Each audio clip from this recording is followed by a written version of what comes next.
Assalamualaikum warahmatullahi wabarakatuh. Salam sejahtera.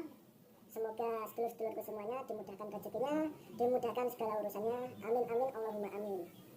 Oke, di kesempatan kali ini saya akan membahas tentang sebuah tujuan hidup. Kebanyakan orang pasti mempunyai impian, mempunyai tujuan, dan kebanyakan orang tujuan hidupnya adalah menjadi orang yang sukses.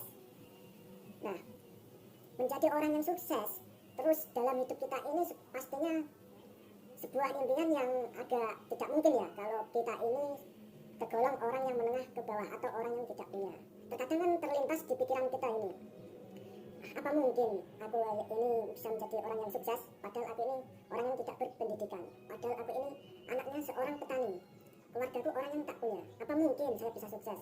Mungkin saja, karena bagi orang yang berusaha dan rajin berdoa itu mungkin saja, karena apa yang dikehendaki Allah itu tidak bisa kita berpikir dengan logika. Kalau Allah sudah menghendaki kita menjadi orang sukses, maka terjadilah kita akan menjadi orang yang sukses. Nah, maka dari itu ada pepatah mengatakan berusaha sambil berdoa. Nah, begitu. Tapi seringkali ya kita sebagai orang yang pas-pasan, orang yang tergolong orang yang tidak punya apa-apa, orang yang pengetahuannya kurang, itu terlintas kita ini kurang percaya diri. Nah, jadi jangan khawatir untuk teman-teman semuanya. Kalau teman-teman semuanya ingin sukses, teman-teman jangan berkecil hati. Karena apa? Allah sudah berjanji di dalam Al-Quran, barang siapa yang meminta kepadaku, maka niscaya aku akan memberi kepadanya. Itu kita coba buka ya, janji Allah itu ya salah satunya itu terdiri di surat Ibrahim ayat 7 yang berbunyi wa idza ta'adzana rabbukum la in syakartum la azidannakum wa la in kafartum inna azabi lasadid. Yang artinya, dan ingatlah juga tatkala Tuhanmu memaklumkan, sesungguhnya jika kamu bersyukur pasti kami akan menambah nikmat kepadamu, dan jika kamu mengingkari nikmatku maka sesungguhnya azabku sangat pedih. Begitulah sahabatku.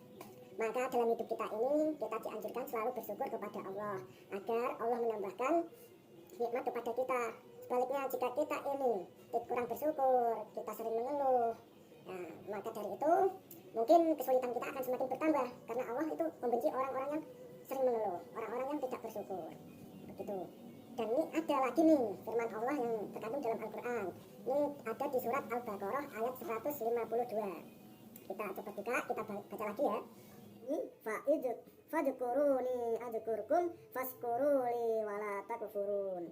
Yang artinya, karena itu ingatlah kamu kepadaku, niscaya aku ingat pula kepadamu, dan bersyukur kepadaku, dan janganlah kamu mengingkari nikmatku. Nah, di sini teman-teman, Allah berfirman, jika kita selalu ingat kepada Allah, Allah juga akan selalu ingat kepada kita. Maka dalam hidup kita ini dianjurkan selalu untuk berzikir. Nah, berzikir kepada Allah. Ya, zikir yang dimaksud zikir itu bukan kita ini semalam penuh berzikir kepada Allah ya, bukan. Yang namanya kita istighfar kepada Allah pun kita sudah namanya sudah ingat kepada Allah. Kita sudah mengakui bahwa kita ini banyak kesalahan. Nah, berzikir itu bisa kapan saja dan di mana saja. Contohnya kita sedang di perjalanan, kita selalu mengingat Allah. Berzikir itu banyak ya, lafaz-lafaz yang kita gunakan untuk berzikir. Contohnya itu ya, zikir kan intinya kita ingat kepada Allah. Nah, dimanapun kita ingat kepada Allah, pasti Allah akan ingat pada kita. Nah, contohnya itu kita di perjalanan kita selalu ingat pada Allah subhanallah, atau kita dapat kebahagiaan sedikit atau rezeki yang sedikit, kita bersyukur alhamdulillah, kan seperti itu. Nah, bersyukur dalam pekerjaan kita alhamdulillah, di saat kita kesulitan alhamdulillah masih diberi keselamatan, atau pas kita dicaci maki orang atau dibenci orang, kita ini sesungguhnya harus bersyukur loh. Malah justru kita harus bersyukur. Kenapa? Ketika kita dibenci orang, kita bersabar, itu Allah mengangkat derajat kita, karena kita ini selalu bersabar. Nah, terus hikmahnya apa dibenci orang itu? Orang itu tidak seperti yang dikatakan Gus Bahaya, itu kalau orang membenci kita tidak akan direpotkan oleh orang itu. Nah, contohnya itu teman satu pekerjaan itu tidak suka sama kita, ya syukur alhamdulillah aja ya. Karena apa? Ketika temanmu itu yang benci kepada kamu itu dalam kesulitan, pasti dia akan sungkan untuk meminta tolong padamu, atau menghutang kepada dirimu, atau apalah jenisnya itu ya, intinya meminta tolong, itu pasti akan sungkan. Nah, barokahnya itu di situ, kamu tidak akan capek-capek menolong dia gitu. kan. Nah, maka dari itu apapun dalam kehidupan kita ini harus selalu bersyukur dan selalu bersabar. Di saat kita mengalami kesulitan pun kita itu disuruh bersabar dan disuruh untuk bersyukur. Kenapa? Karena di dalam kesulitan itu Allah itu menyelipkan sebuah kemudahan, dan Allah sudah menentukan jalan keluar untuk kita di dalam kesulitan itu. Seperti dalam surat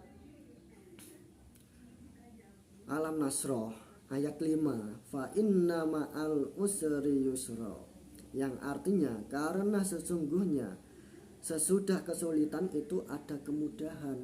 Nah, di situ sudah jelas bahwa setiap kesulitan itu pasti ada jalan keluarnya.